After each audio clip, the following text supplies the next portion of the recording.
Silk rustled, gold clinked.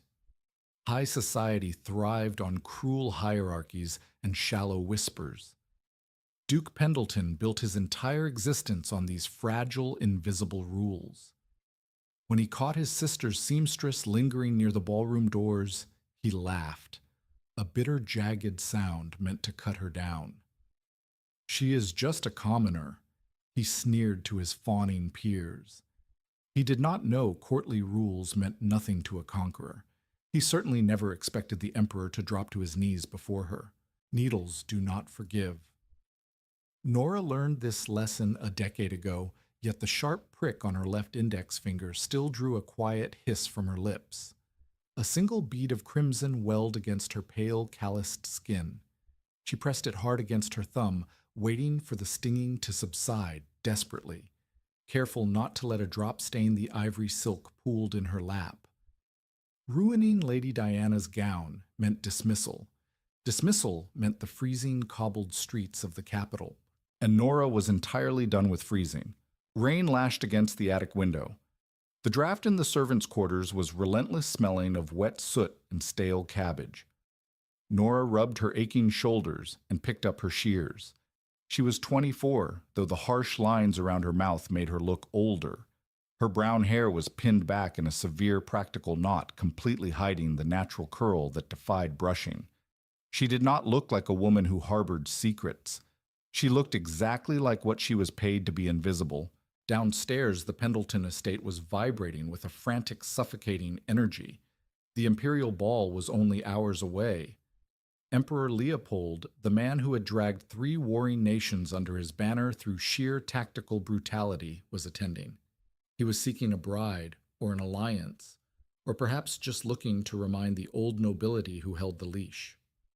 The household staff had been awake for 2 days, polishing silver until their knuckles bled and waxing floors until they gleamed like dark water. Footsteps echoed on the narrow wooden stairs, heavy-booted and deliberate. Nora did not look up from the delicate lace she was attaching to the bodice. Duke Arthur Pendleton stepped into the cramped sewing room. He was a tall man, handsome in a cold, statuesque way, with pale eyes that seemed to constantly calculate the monetary value of everyone he looked at. He wore his tailored riding coat. He hated the attic. He hated the dust, the smell of labor, and the proximity to the people who kept his life comfortable. "Is my sister's dress finished, girl?" Arthur demanded. His voice was a flat drawl devoid of any warmth. "The hem requires another hour, your grace."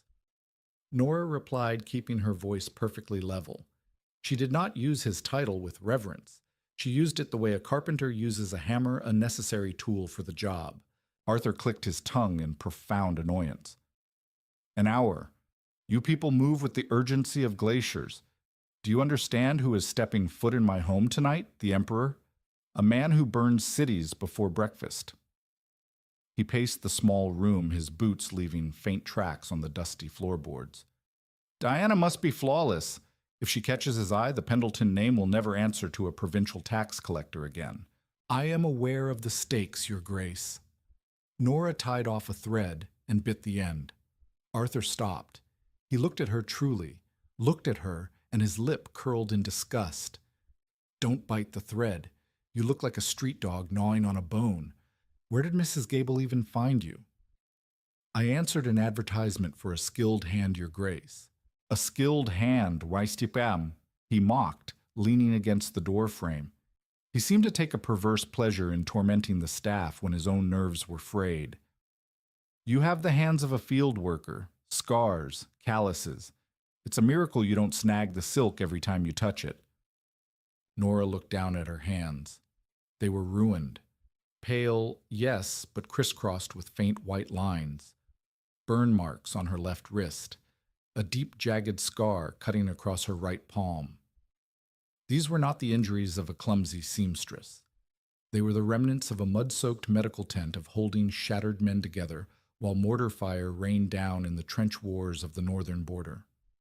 5 years ago, Nora had not been sewing silk. She had been sewing flesh. She offered Arthur no explanation. Explanations were a vulnerability. "I will wash my hands thoroughly, before handling the bodice again, Your Grace. Arthur snorted, clearly disappointed that he hadn't elicited tears or a stammering apology. See that you do. And when the ball begins, stay out of sight. I don't want the guests seeing the help loitering in the corridors. We are projecting absolute perfection tonight. Not, he gestured vaguely at her worn gray woolen dress. Whatever this is. I have no desire to attend the ball, Your Grace. Attend. Arthur barked a laugh. It was a loud, abrasive sound in the quiet attic. Attend, good God, girl, I didn't think you were harboring delusions of grandeur. You wouldn't know what to do with yourself in a room full of actual consequence. You'd likely faint if the Emperor merely looked in your general direction. He turned on his heel and descended the stairs, his laughter echoing down the stairwell. Nora sat perfectly still until the sound faded completely. She let out a long, slow breath. Her fingers brushed the scarred tissue on her right palm. She remembered a night filled with the smell of blood and frozen earth. She remembered a young man delirious with fever and a chest wound gripping her hand so hard he nearly broke her fingers, promising her that if he lived to wear his crown, he would tear down the world for her. She picked up her needle. She did not care about the Duke's laughter. She only cared about finishing the hem. Music drifted up through the floorboards like smoke. It was a heavy, intoxicating waltz played by a 30-piece orchestra imported specifically from the capital. The Pendleton estate was no longer a house. It was a theater of absolute excess. Nora stood in the cramped antechamber just off the main ballroom corridor. She held a small velvet pouch containing a needle silver thread and a pair of tiny scissors. Lady Diana had insisted Nora remain on standby.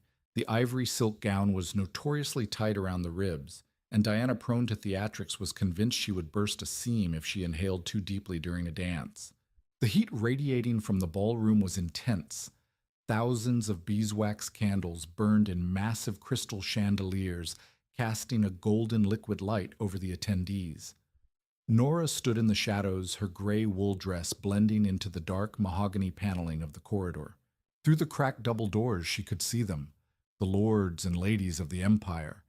They moved like exotic birds dripping in rubies, emeralds, and stiffly starched cravats. It was a beautiful, terrifying machine. Everyone was smiling, but the smiles did not reach their eyes. They were calculating alliances, assessing weaknesses, and tracking the movements of their rivals. Nora watched the crowd with the detached observation of a soldier surveying a minefield. She recognized Lord Hastings, a man who had made his fortune selling defective rifles to the border infantry. She spotted the Countess of Moray, whose husband had mysteriously fallen from a balcony exactly 1 week after she secured her inheritance. These were the monsters Duke Pendleton aspired to join. Arthur was holding court near the punch bowls. He wore a velvet jacket the color of midnight, a silver sash draped across his chest, to denote a military honor he had bought rather than earned. He laughed loudly at a joke made by a neighboring baron, his eyes darting frantically toward the grand entrance. The Emperor was late. "He's doing it on purpose," a voice whispered entirely too close to Nora's ear. Nora jumped slightly, turning to see Thomas, a young footman, balancing an empty tray against his hip. He was sweating profusely beneath his stiff collar. "Doing what?" Nora asked softly, keeping her eyes on the ballroom. "Making them sweat." Thomas grinned, showing a chipped front tooth. "The Emperor. He knows they're all terrified of him. Better to let them wait and wonder if he's angry before he even steps through the door." Nora felt a strange tight pulling in her chest. He was never one for punctuality. Thomas looked at her sideways. "You say that like you know him?" "I know the type." Nora corrected smoothly, her face an unreadable mask.